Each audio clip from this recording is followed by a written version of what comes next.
It's going to be a really difficult decision about who we're going to throw behind center this year. Another one in Ben Keegler. Second and goal from the 8. The Wildcat is out. And it's going to work. He dropped the football. He dropped the football. Bounce back season starts now. Winless to World Beaters, Episode 6, Year 4. The Mountain West Conference, our first rough season, 5-7, no bowl game in Year 3. We lost 2 heartbreakers at home to Texas Tech and UNLV to end the season. It was a frustrating season, but we pulled in our first 5-star recruits, a top 30 class in the country. There's a lot to be excited about. This week's going to be exciting. Year 4 at Winless U. Can the Otters rebound, get back into bowl eligibility, potentially push for another conference championship berth, maybe get over the hump? Guess we're going to have to find out. National Signing Day is finally here, and we have finished our class. 20 recruits coming in. We picked up a couple big ones in the transfer portal. We picked up Isaac Sohn, the transfer junior center for our offensive line. We also picked up another transfer left tackle, Ashton Tripp, and Bradley Fair, a right guard. We also snuck in and added a couple more prospects late on the board. We rounded out our class with 20 prospects, led by our 2 5-stars, Pat Cure at wide receiver, Vernon Nedney at quarterback, and then our big boy Max Awesome. We also finished with the 25th best class in the nation, top class in the Mountain West. 20 total recruits, 2 5-stars, 3 4-stars. Nobody else even remotely close to us, to be honest. Boise State down at 37, Fresno State down at 60. They had a really big class last year, not a big class this year. So to have a top 25 class, even coming off the 5-7 season, I'm really excited. With a new season comes training results, and look at this roster. Training went really well in the offseason for some players. Our redshirt junior left guard is up to a 91 overall. Brett Harvey in the linebacking core up to an 89 overall, and then Nico Jones is an 86 as a senior, 91 speed, 89 acceleration, and Derek Falk, the redshirt senior, also up to an 86 overall, 92 speed, 89 acceleration. Defensively, really powerful in our right outside linebacker and our cornerbacks. Foku, the redshirt sophomore, is up to an 85 overall, 90 speed. He's going to be starting for us. Enrique Everett only up to an 84. Sepulveda up to an 85. Let's look at the quarterbacks. Mike Sowell's up to an 80.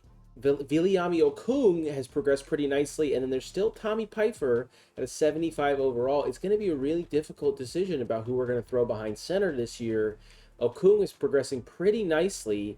It's going to be hard to not throw him back there. Sal's in his senior year. I think ultimately he's probably going to be moved out of here. There's not a lot of room for growth with him. Same thing with Caleb McCreary. I just don't think there's a lot we can do with him at the position. And Anthony Merriman up to a 71, 69 overall with a little bit of a boost. But Okung, 75 overall. He's the same as Tommy Pifer.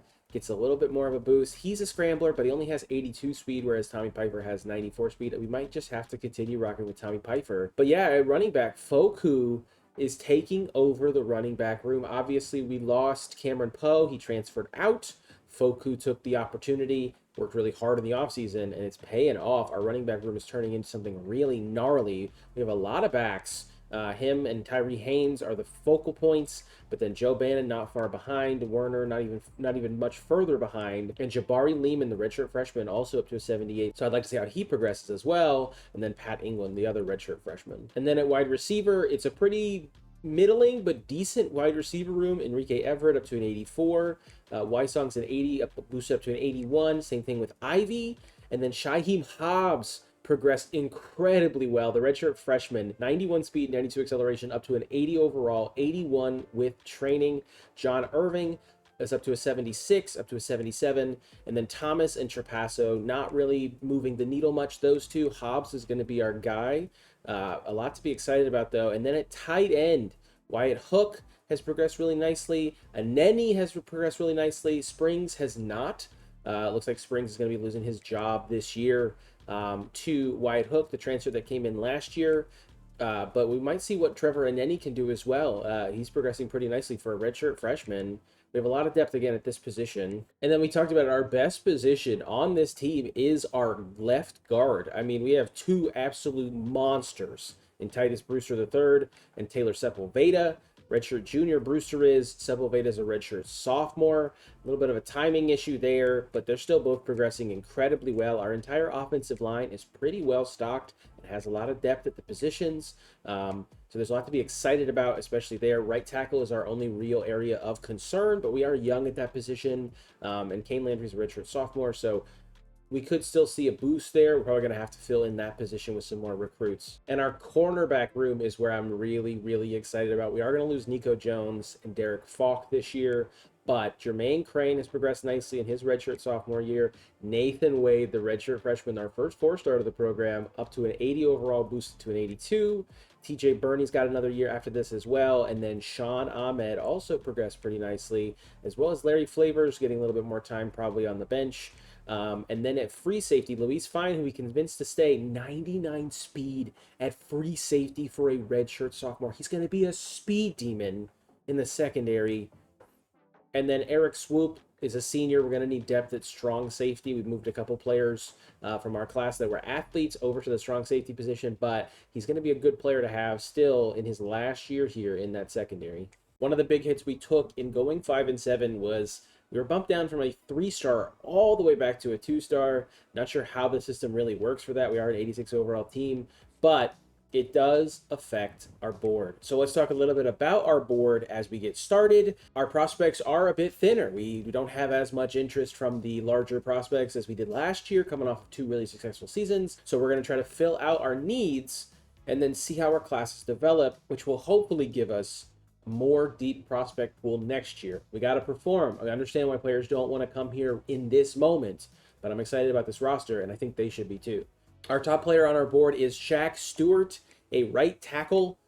He has good stats, 83 pass block finesse. 68 speed isn't fantastic, but he's got 82 pass block overall, 70 impact blocking, and 80 strength.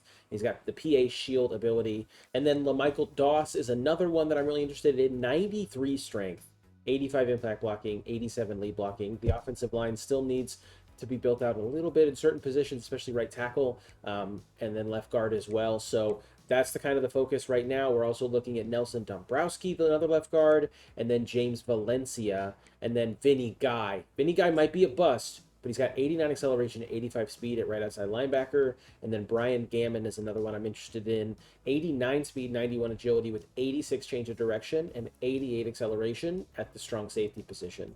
And then let's talk schedule going into year 4. We have a bye to start in week 0. Then it's on the road 3 weeks in a row, Utah, Nevada, and North Texas, before coming home to face Central Michigan again, and then on the road at Boise State and at Air Force, before 4 straight home games. Hawaii, Troy, Fresno State, and Colorado State are all coming to the Wind Dome, before our last 2 games of the season at UNLV, a bye, and then a home game against New Mexico.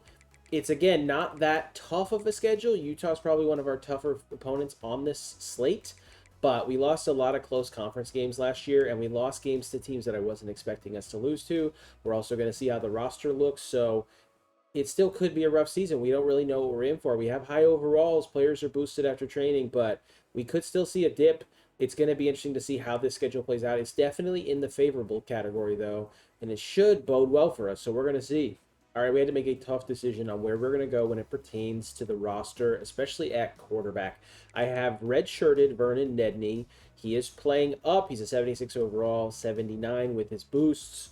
Want to give him some time to develop. I don't want to throw him in there right away. I'm going to give Tommy Pifer the reins for another season. He's got Platinum Magician and Platinum Team Player. Viliami Okung is another player we could throw in there, but I still think Tommy Pifer's got work that he wants to put in. Anthony Merriman's just going to be a backup for us, but Tommy Pifer is running the show. Then at running back, I did give a red shirt to Rasmussen. Foku is obviously going to be our starting back with Tyree Haynes, his backup. And then in the wide receiver room, I gave red shirts to John Irving and Pat Cure. So John Irving's already a sophomore. He'll be a redshirt sophomore. And then Pat Cure, we want to give him time for sure. He's already a 73 overall. 93 speed, 92 acceleration. We've got a good depth there. And then I also added a redshirt to Iwemba at tight end.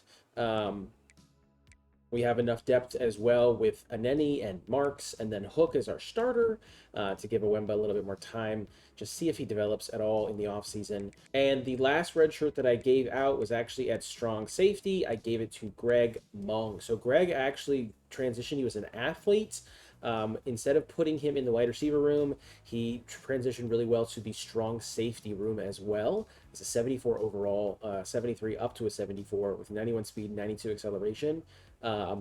So I'm going to give him a red shirt. And then in the free safety room, you know I had to do it. We gave Max Awesome a red shirt as well. We want to see how Max Awesome develops. We want as much time of Awesome as possible. All right, it has been another turbulent season for the Otters. 5-3, but 1-3 in conference. It started really strong with a 35-33 win over Utah, but then a loss on the road.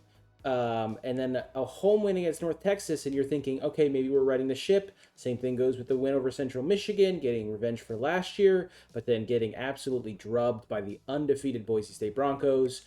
A close win over Air Force, a loss to Hawaii, but then a win over Troy has you 1-3 in the conference, 5-3 overall. Not been a great season. There's still hope. We still have 4 games left. Let's take a look at the conference standings, see where we're at currently. Right now, we are 10th in the conference. Boise State, Nevada, and UNLV are all undefeated in conference. Hawaii and San Diego State are both 2-1. Our road to the conference title game, very, very narrow. I do not see us making it, but getting a bowl eligible team again after last year is probably the most important thing on our minds. And then a quick pop in for our recruiting class. It has been a very weird year for the class. We got a 5-star quarterback, another one in Ben Keegler. I told you I was looking at a couple big prospects, but not a lot. We ended up grabbing him, a gem in Carlos Brewer, not Carlos Boozer, Josh Stoneburner, and Byron Ellington are probably the best players on our board, but we ended up barely missing out on a 5-star right guard. We lost out because of playing style. We could not continue to add hours. He decided to go elsewhere. Same thing with Shaq Stewart, the 4-star right tackle. He went to Boise State. Valencia, the 4-star corner, went to TCU, and LaMichael Doss, the 4-star left guard, went to Arizona. So it's not been a fantastic season recruiting-wise. There's still a lot of holes we can fill. Again, this team has a lot of promise. Let's see how the back half of this season finishes out for the Otters. See if we can get bowl eligible. And a Mountain West player has won the Heisman, but it was not a winless U Otter. It was Malachi Nelson, 40 touchdowns, 2 interceptions in his senior year for the Boise State Broncos. Absolutely lighting it up, and he lit us up, so I'm not surprised. Good for the Mountain West, but also fuck Boise, I guess. You can't keep the Otters down, though. It wasn't the prettiest season, but it wasn't last season. We're back. We're in a bowl. We're in the Snoop Dogg Arizona Bowl, presented by Gin and Juice. Taking on the Zips. Take me back to year 2.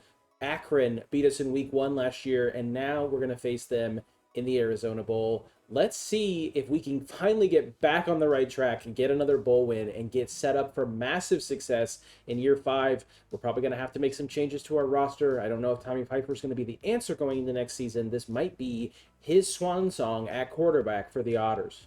Early National Signing Day before we get into our bowl game for this season. The class led by Ben Keegler, the 5-star quarterback. Another quarterback we're adding to the room. That's 2 5-star quarterbacks in back-to-back classes. Marco Buechele, the wide receiver, and then Bryce Yates, the middle linebacker. We added depth at a lot of positions we needed, like cornerback and on the offensive line. The big problem was that we missed out on those offensive line pieces that we really were excited about. We had a few gems we were looking into, players that were on our board, but the way the season progressed, we could not put hours towards those players, and ultimately they chose to go elsewhere. So we had to pivot our sights, but that's okay. We got a lot of players we're excited about. A few more that we're going to try to get over the hump into next year, like Tevin Storm and Malcolm Gano, as well as Logan Vernon. But our class is still shaping itself out really nicely, led by a 5-star and another 4-star, especially on the offense. We have a lot of weapons we're going to be starting to develop. Quick peek at our season stats going into our bowl game. Tommy Pifer in his redshirt sophomore year, 25 touchdowns, 13 interceptions, only 2,700 yards. Not really what we're looking for. I know he's a scrambler, so let's see what the rushing numbers were looking like. 400 yards and 5 touchdowns for Pifer. Only 700 yards and 8 touchdowns for Foku. Warner didn't get much either. And Tyree Haynes, who was the backup, ended up with only 36 yards in the season. I'm not sure why he kind of got passed over for Werner. And then receiving-wise, Wysong led this group, the senior, 11 touchdowns, 811 yards, but then it's a steep drop-off. Tight end became a lot more important for us, which is what we kind of wanted. Wyatt Hook, 7 touchdowns, 42 receptions, and Ivy and Everett both had 600 yards. We got both of them coming back next season. Enrique Everett still should progress. We're only losing Wysong. And then defensively, the secondary proved its worth all season again. 4 interceptions for Jones, 3 for Crane. He's the redshirt sophomore. He's going to be a big part of this defense moving forward. And Luis Fine had 2 at free safety, another big pillar of the defense moving forward. Nico Jones is going to be missed next year, though. That's for sure. That's why we're pushing hard for cornerbacks. All right, bowl season is back, baby. We're going to win this one. I have a good feeling. I'm manifesting. The Otters are back in a bowl game, the Arizona Bowl, presented by Gin and Juice. Shout out to Snoop. Taking on the Akron Zips. They beat us in week 1 of our year 2 schedule. Let's see if we can get revenge here in a big bowl game and get some momentum going into year 5. It's crazy how fast time flies when you're having this much fun. Let's get to work. It's time to go win a damn football game. First and goal at the 9 for the Otters. Already up 7 here in the first quarter. A great start for this team. Let's see if they can punch it in the end zone. Go up 2 scores early on the Zips. David Foku, 3 carries, 7 yards. Not a lot on the ground here. Looks like it's the Tommy Pifer show so far today. Second and goal from the 8. The Wildcat is out.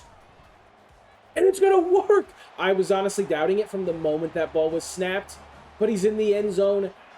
And it's time to go night-night. Not yet, sir. Not yet. It's the first quarter. But David Foku finds his way into the end zone. It's been tough sledding for Foku here in the first. But he gets into the end zone to make this a 2-score ball game. Parting like the Red Seas, absolutely flying up the middle. The Otters are moving. 1:39 left in the second quarter. The Otters have the ball up 11. Akron got a field goal. Otters with a chance to put some points on the board before the half.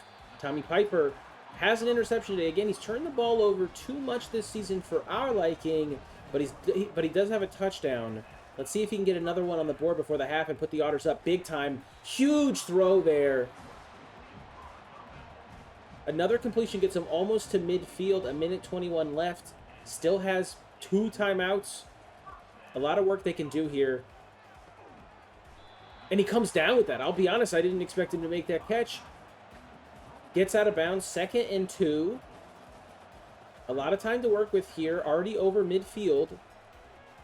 Pifer with a lot of quick reads. That ball came flying out of his hands. The Otters can't get anything going on that drive. They end up punting with a minute left. It cut us right to the punt. So the Zips are back on offense and moving towards midfield themselves. I don't know what's wrong with the Super Sim lately. We keep getting shuffled around like into weird positions and missing plays. I don't even know what happened on 3rd down in that game. So will the Zips get on the board before the half and actually make this a lot closer? The Otters might have blown a very big chance going into the half to try to get a bigger lead. And he's going to get home. It's a huge sack. Forces the timeout. Harvey Knox, his first sack today for the junior. One of our first recruits at Winless U. He's going deep over the middle. He's going to pick up all 16 and a couple more. 46 seconds. Clock running. 1 timeout for the Zips. Going empty here. 5 wide. Only rushing 3. He's got plenty of time. And he's got a wide open man in the end zone. Hits him in stride. And just like that, the Otters not being able to get any points on that drive that felt like it was going to end in at least a field goal. And it's a 4-point game again. Otters made unbelievably quick work, getting the ball all the way back into the Akron red zone here. 40 seconds left. I have no idea how. Tommy Pifer! He's going to go down. No yards on that. I thought, honestly, he might be able to break containment there. 2nd and 10. Clock running. Tommy Pifer, what do you have in your locker right now? We need something big, sir. He's scrambling out. You got to get rid of the ball, Tommy. Taking the Joe Bowers approach and getting hit, knocked to the deck. 28 seconds left. Timeout Otters. 3rd and 21. You just got to get points on the board here. Go back up. A full score. Stay a touchdown ahead. And he's underthrowing his man. That's a touchdown. Hit him in stride, Tommy. In stride, Tommy. Super Sim is busted right now. We can't advance. We can't skip moments and just watch it. And if I got to get thrown into the play, you're going to see that play. Let's see if we can hit potentially Hobbs or Y-Song on this one. I'm looking at Y-Song, and he's not going to come down with it. 4th and 6, honestly, still in field goal territory. I'm hoping that we can come up with something here. 53 yards. You know what? If they're going to make us do it, let's go for it. If you're going to force me to play, I'm going to play. Now, will I cost the team the game? You're going to find out. We're up 10. He's open. Catch and run, baby. Touchdown! Are you sure about that? He dropped the football. He dropped the football? He dropped the football? Enrique Everett, how are you not coming down with this ball, good sir? Enrique Everett? Enrique Everett? Hello, bozo. You aren't even touched yet. He just fumbled the ball. He just dropped it. I put that in a bucket. I dropped it right in the bucket. I'm doing my part. I'm doing my part. I'm doing my part. I didn't do fucking shit. And the Zips capitalize and score, putting the Otters back on offense with a chance to seal this game. And it's going to be a run for Foku.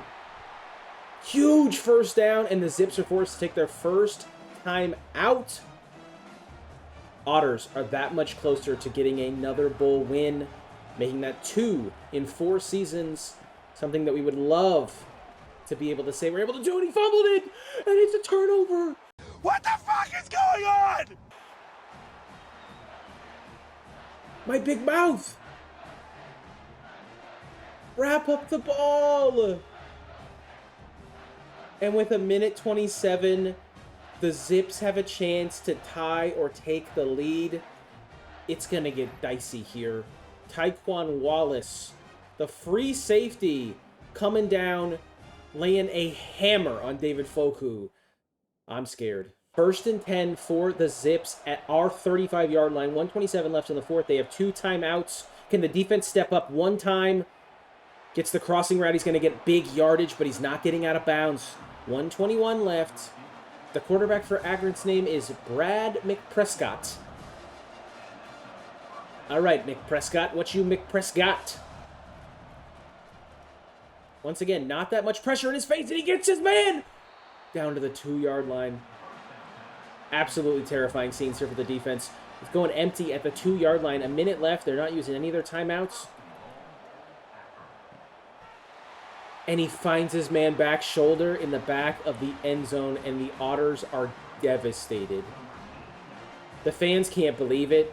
Up 3 with the ball, get a first down, force a timeout, and then immediately fumble. And then Juan Ruggs from Brad McPrescott. A beautiful back shoulder throw. It's not looking good for the Otters anymore. They ask you how you are, and you just have to say that you're fine when you're not really fine, but you just can't get into it because they would never understand. Tommy Pifer, what do you have in your locker? This might be his swan song. He might not be starting next season. Don't tell him that.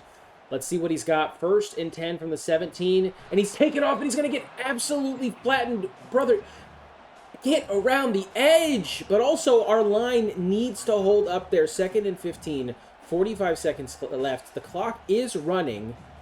Tommy Pifer, I need magic, brother. We just need a little bit of magic. Finds the tight end, but that's not going to do enough. 3rd and 10, 30 seconds left. They're not using their timeouts. And they're not stretching the field. It's not looking good. Empty here for Pifer. Pifer going deep, and it's picked.